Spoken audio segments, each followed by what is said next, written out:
I'm so disappointed in Fast and Furious Tokyo Drift. This movie has a perfect potential to end this franchise, but I guess producer and I are not on the same page. Let me elaborate this just in 3 steps. Let's go. First step, as the budget grows, revenue shrank, but they didn't understand or just they didn't want to accept this. The first movie was made with $38 million and grossed $207 million. This is a perfect starting for a movie, especially if you're trying something new with a new cast. Long story short, this is a perfect starting. Undeniable. People love this effort, love this cast, love this story, and other things. So, what would you do if people liked your movie this much in the second movie? Would you change the cast or expel everyone from the cast except Brian? I just wanna wait here. You just drop your comments about it. What would you do in the second movie if your first movie was loved by your fandom? Ask people what they do think about this movie or what is the best thing according to their thoughts. But they didn't prefer to do this. Okay, we'll love Brian O'Connor. He is a perfect cop and at the same time he's a perfect criminal. Yes, he is a perfect actor. We didn't only love him. The cast was perfect in the first movie. Like we had Dom Toretto, Letty, Leon. But when we don't see this cast in the second movie, people absolutely feel disappointed. Why would you do that? We already loved your cast, but you just expel everyone from the cast. Why are you doing this? This is not a sensible move.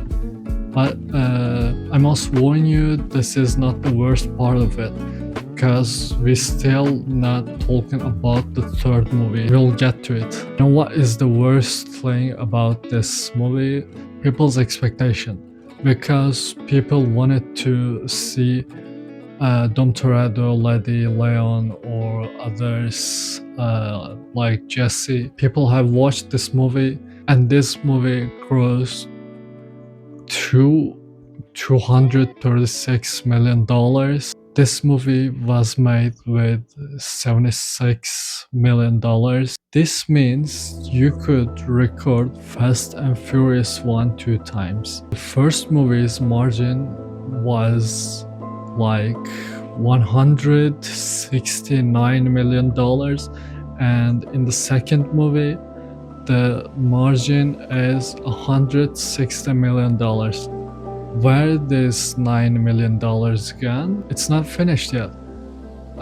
You already disappointed people with a terrible sequel movie. Tokyo Drift Fast and Furious cost $85 million and it grossed $159 million. So, you see the gap now? It's margin like $74 million. You have reached the biggest number with Fast and Furious 2, and with the third movie, you just see your lowest until now. What? How could this be possible? You just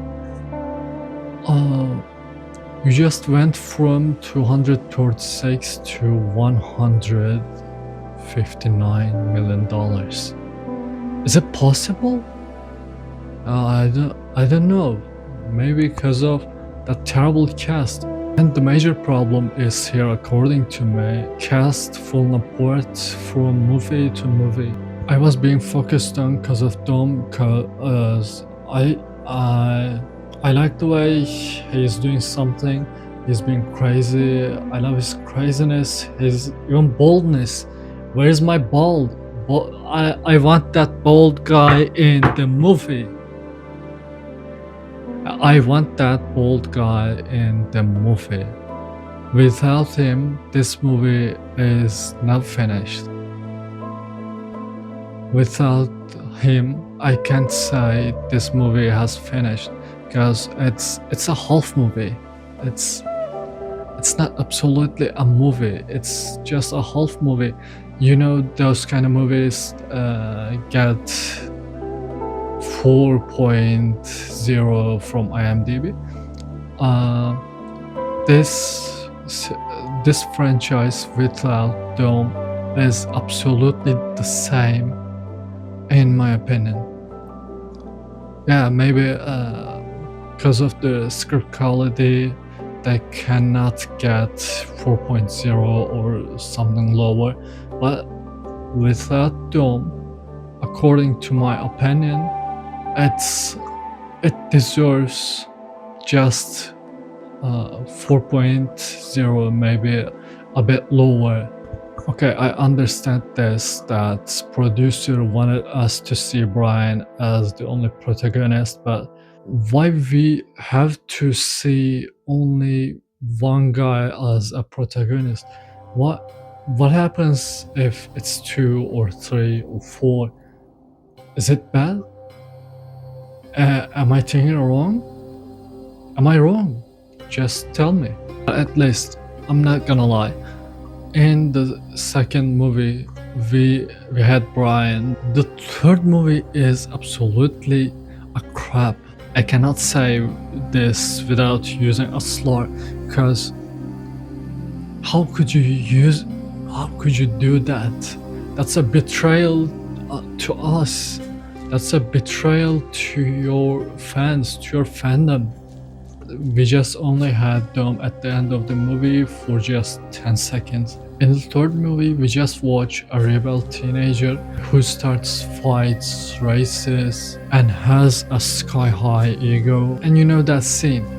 What was that winner gets me scene? Is that a teenager's lucid dream? Why are we subjecting something like this? It is absolutely a cinema crime. We just see a teenager who is racing to get a girl, to impress someone's girlfriend.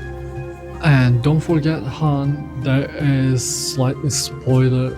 Actually, there is a big spoiler in here. Just skip this part if you don't wanna hear this spoiler, because it's really important that Han is carrying the whole scenario, because this movie needed a cool character and I guess they couldn't find someone else to take this responsibility. I would love to meet him before his death.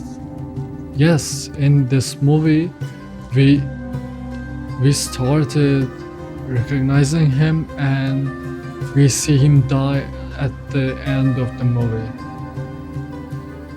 Guys, what is your problem? Are you making a movie for the first time? We're on the third step right now.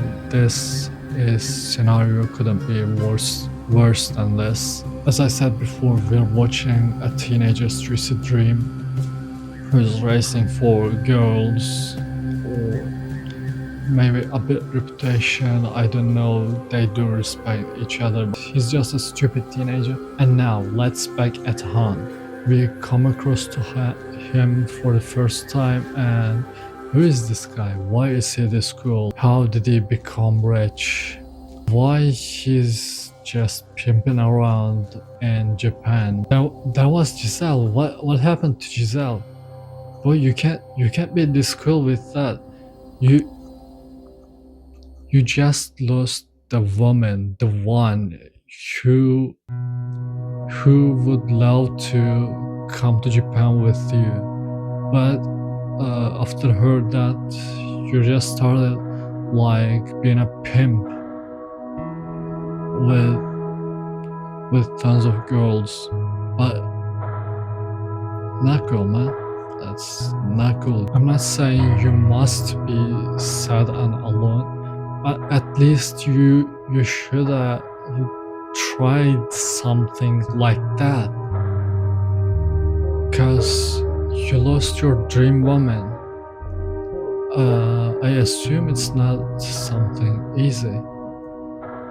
You were planning to move to Japan together while those heists you were doing, but after heard that, you didn't even give a hell about it. Bro, why you picked Sean? He's nothing but a problem for you. You're friends with DK, a Yakuza wannabe. It's so impressive to see Sean's courage against DK because he don't know him. In my opinion, it's not a courage. I don't think that Han liked Sean's stupid behaviors or being obsessed with that girl. I guess she was Neela. You couldn't pick him up just because of this. These are my three major reasons about why this movie is absolutely a wasted potential. Why I think this movie could much better than this. Plus, this movie could be a perfect ending to the franchise. There is no goal from now on. You just live your life in a quarter mile at a time and go on like that. But even Han died. In the sequels, we'll see Giselle's death. That is the reason why I'm calling this a wasted potential. Whatever, for today, I'm done. Just don't forget to fill the comment section with your comments and see ya.